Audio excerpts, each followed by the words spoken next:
let's dive into a yoga sequence that is just under 15 minutes but has the potential of serving as a building block to your yoga practice.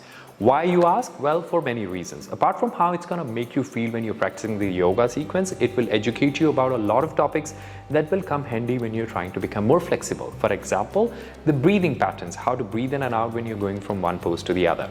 Hip mobility, it's going to educate you a lot about it. And also, the most important, the beauty of passive poses, especially when you're trying to become more flexible. My name is Zubin Atre. Let's get started. Always a great idea to start by being right in the center of the mat. Align yourself neatly on the mat. It will always help you in understanding how your poses would move and circumnavigate on the mat. And just by doing so, you will get all the visual cues you need to improve your poses. So begin with by being at the back of the mat. So your hips in line with the border of the mat at the back. You would have equal space in your right hand side and you would have equal space in your left hand side. Always a great idea to mark the center of the mat and the edges as well. So once you are there, you just need to place both your hands on top of the knees and hide your hands under the knees. By doing so, you're going to get the entire length of the arms, and now focus on getting the entire length of the spine. Once you're there, just simply start pressing the tummy further up and forward. So this is the sternum. You want to lift the sternum as up as it can get. Keep your lips together and lift your chin up as it can get. So this brings the throat in one straight line with the spine, and now the only job you need to do is to focus on the inhalation. So breathe in as deep as you can and imagine how the breath just simply goes down towards the bottom of the lungs and stretch the walls of the lungs internally. So stay in there and breathe. So let this be the longest inhalation you have taken since you've woken up. So breathe in. And then when you breathe out, you're going to lower the chin down to the chest and you're going to sink down, making your back all go round and curved. Now imagine the entire upper back, the entire muscles, the entire fascia, the web of muscles in the back spreading, exposing itself, stretching in all the directions, stretching horizontally, stretching vertically. Take a long deep breath in, get the body out of this, back to the center and relax. Now bring your left hand on top of the right knee. Open the chest down to the side. Common mistake here we do is to keep the chest forward. So make sure that your chest is neatly aligned exactly on top of your hip girdle, and you're going to put your right hand down onto the floor at the back. Use the grip you have over the floor with the help of your fingertips. Now start pointing the elbows away from each other and create more space between the elbows. Now when you create more space between the elbows, you would notice that how your body just simply twists itself. Now all you have to do is to keep your chin in line with the shoulder at the back and continue to focus on the breath. So breathe in and out, and as you do breathe in and out into this position, you will notice how the breath controls the twist itself. So when you breathe in, the body kind of uncoils a little bit. But when you breathe out, it creates that one extra degree of rotation, helping you to coil further into the twist. So let's see how that feels like. Breathe in and breathe out. Breathe in, breathe out. So if you take long breaths, it's a great idea to hold this position for about 3 to 4 breaths. We'll do the same thing on the other side. Bring your right hand on top of the left knee and then bring your left hand down onto the floor at the back. Continue to grip the floor with the help of your fingertips and start bending the arms. So point the elbows in completely opposite direction and then work with your breath.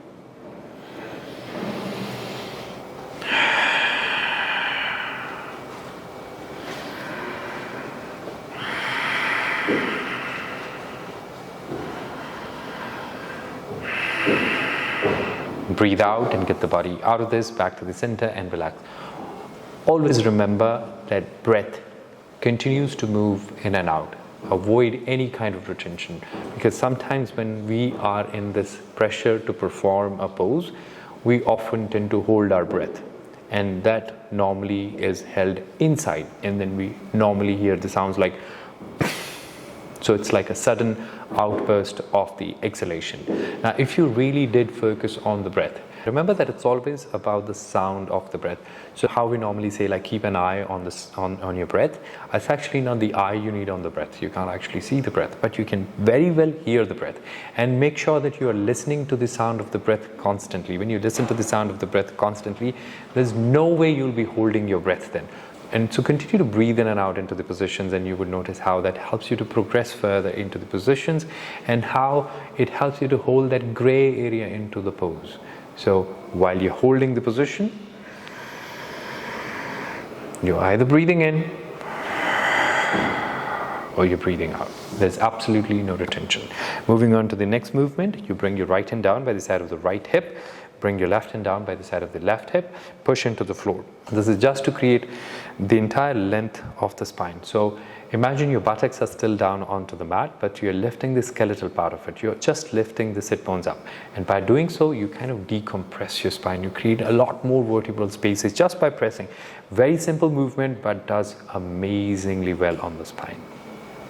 Allow the spine to decompress, and also a good idea to kind of move your shoulders from one side to the other, floss a little bit into the positions. Once you have that length in the spine and the muscle, you're going to let your sit bones settle down and relax.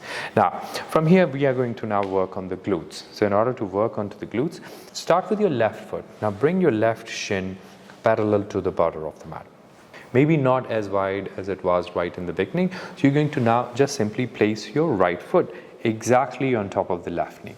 Now, some of us may not be able to simply settle the knee down, but do not let that discourage you. You want to aim towards getting this triangular shape. So if I look right now in towards my legs, I see an inverted triangle, which is almost like an equilateral triangle. Now, remember that your ankle stays on top of the knee. Your knee stays on top of the ankle of the other foot. Now, it looks very simple position, but it's the most amazing stretch it brings down onto your glutes. So if your right foot is on the upper side, you're going to feel a beautiful stretch coming on your right glute. So place both your elbows on top of your leg. Left elbow goes on top of the right ankle. Right elbow goes on top of the left knee. Now relax your hands. It's just simply like, as you kind of rest on top of a counter. So that's exactly what the feeling of the pose is all about. Now once you are there, you want to floss your body from one side to the other. Just by shifting the body weight, your body gets to understand that it's not performing anything that requires a lot of focus or a lot of muscle strength. So you would notice that your breathing gets better just by flossing into the position.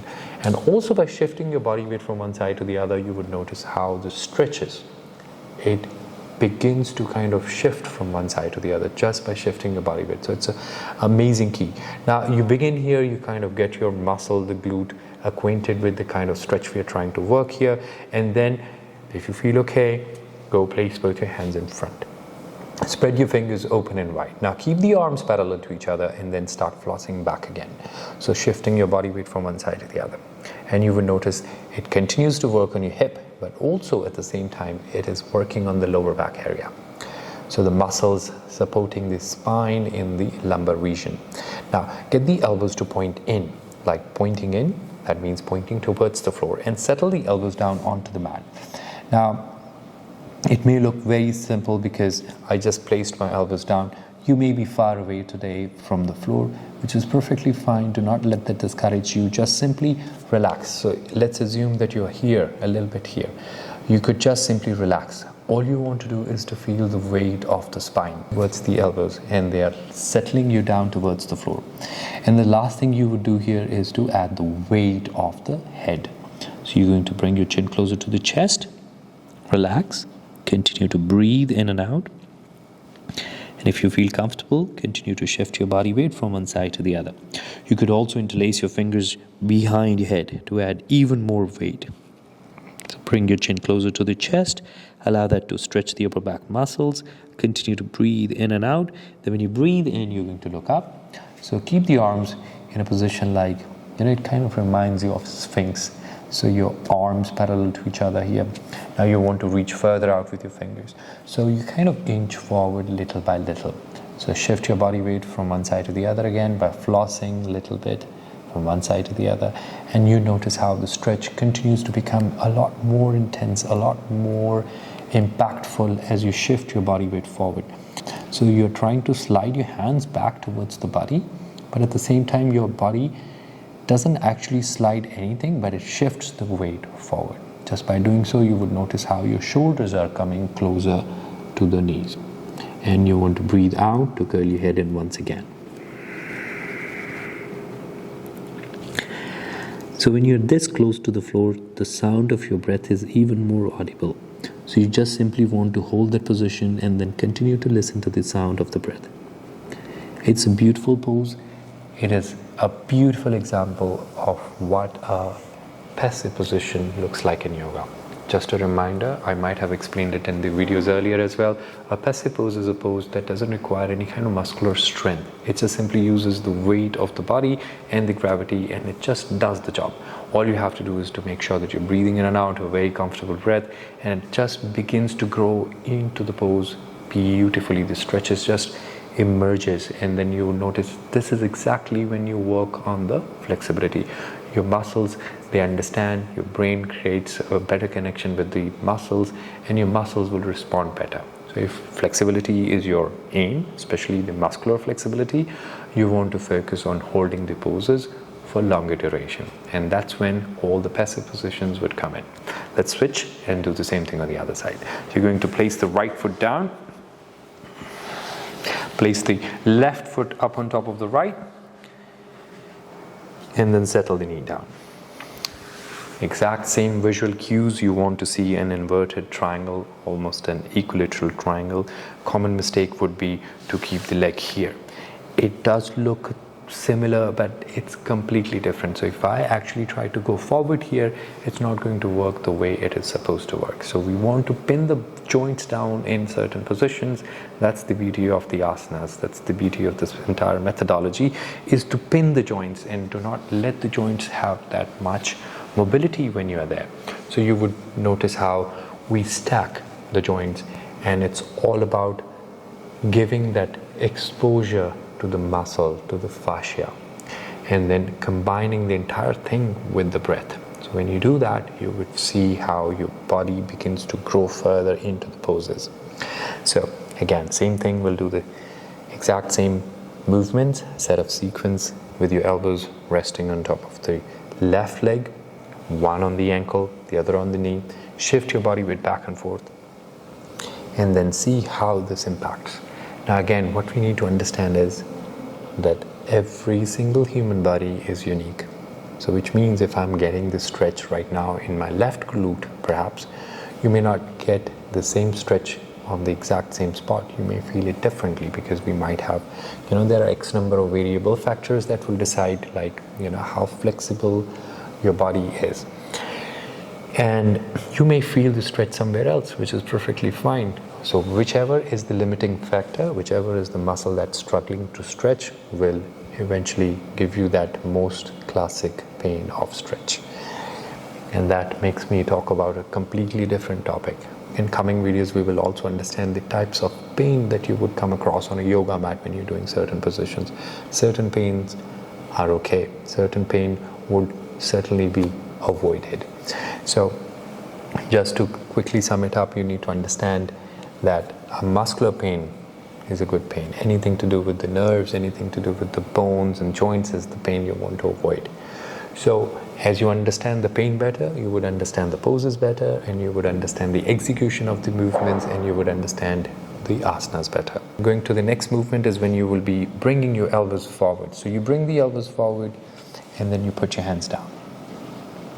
So stay there, continue to breathe in and out, and start flossing your body weight from one side to the other.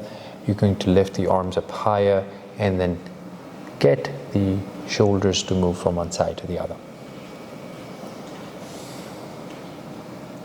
Very little muscular effort going into a position like this, but it does the job beautifully. As I shift my body weight towards the right, I get an amazing stretch on my left glute. The weight of the head can also be added. Continue to breathe in and out, and then get the elbows to point down, and then settle the arms down. Continue to breathe in and out. Now grip the floor, push the body against it. Push as if you want to slide away from the floor. So I'm trying to shift my body weight in that direction towards my tailbone, which makes my back go even round and more curved, exposing the upper back muscles. Now I'm going to lower my chin down to the chest. Relax the neck, interlace the fingers behind the head, and then continue to expose the upper back muscles.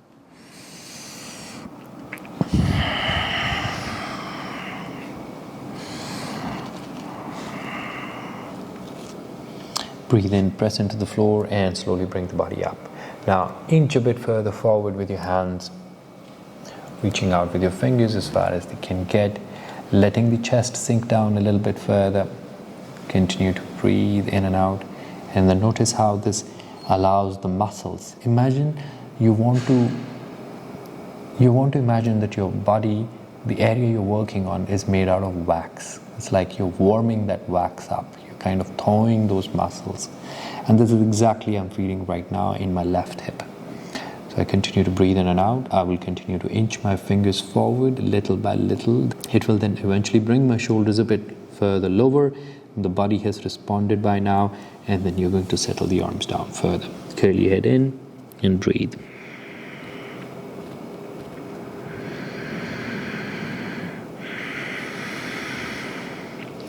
Breathe in, simply push into the floor and slide your body weight back towards the center.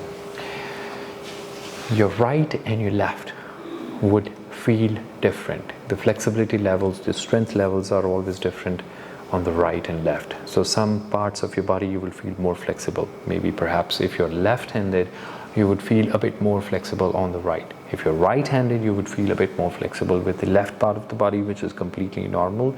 And the reason behind this is that when you're right, you have better coordination with the right, you eventually develop more muscles on one side. So when that happens, you tend to lose a little bit on the muscular flexibility. So nothing to worry about if your right and left do not appear exactly identical. Now from here you're going to come out of this and you're going to place both your hands behind onto the mat, and you're going to place your feet forward. Your feet are going to be as wide as your hands are. Hands are going to be slightly wider than your shoulders are. You want to squeeze your shoulder blades in, push the tummy forward, keep your chest up. Now from there, when you breathe out, you're going to start dropping your knees down to the right hand side.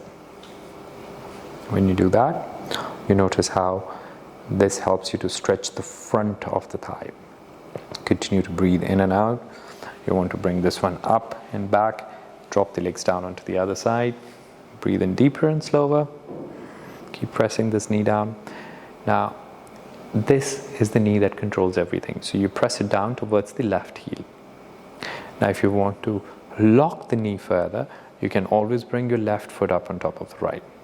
It gives you a bit of an added stretch. Take a long deep breath in. You're going to lift the foot up. You're going to bring the knees back to the center and relax. Now, bring both your hands in front. Now, this is a bit advanced. It's a bit challenging, slightly more muscle activation and coordination needed to carry out these movements. But it's also kind of a mobility test for you. So see if your hips are flexible enough to do that. So from there, when you breathe in, you're going to maintain your feet wide as your knees are, and then drop it down to the right. Bring both the arms pointing towards the corner of the mat on the right and start pulling the chest up. Chin up, chest up, and start tilting your body weight down towards the front edge of the mat. Breathe in, arms back to the center. Bring yourself back. The same thing onto the other side. Hands almost on top of the left corner of the mat at the back. Chin up, chest up. Pull the arms further back. Lean your body weight down to the right. Arms in front, back to the center, and you're going to come out of this and relax. You might feel that your muscles are kind of cramping, especially if you're not used to yoga movements.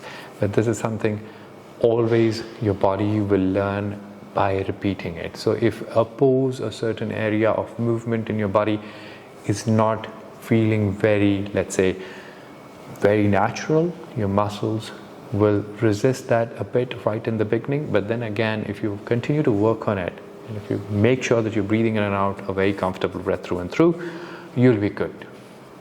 And your body would eventually learn, muscle memory will be built, and you would be more comfortable and deeper into the poses. This concludes the sequence. I hope it was helpful. If you find this content helpful, please let us know by commenting in the videos and subscribe to our channel so that we can grow together our yoga journey. This is Obinath Ray signing out.